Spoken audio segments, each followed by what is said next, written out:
Ayan, so itong araw na to ay napakahalagang araw para kay Chicolet.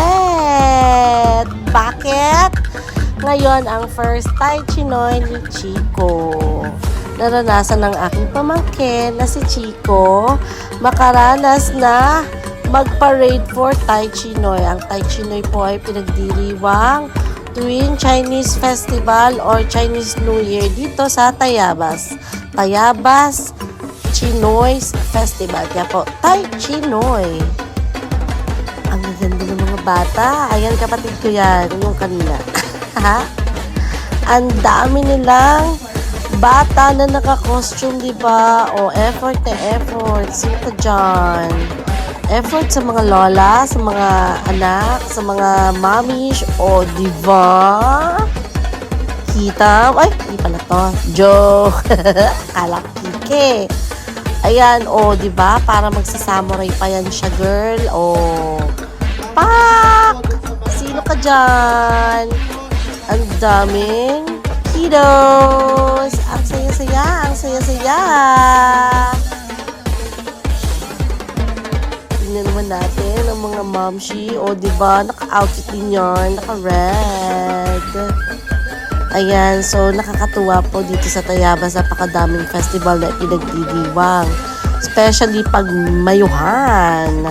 Ang saya ng Tayabas. Maraming events. Maraming mga contest. Ayan, maglalakad na yan siya.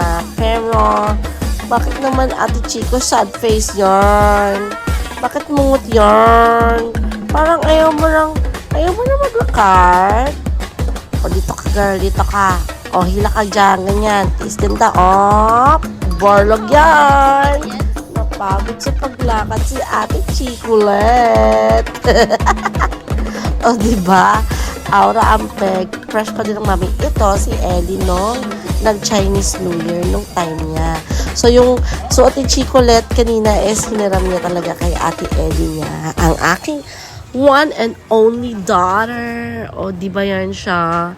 Ayoko siyang mapagod. Kaya naman, gumawa ang mami ng sasakyan.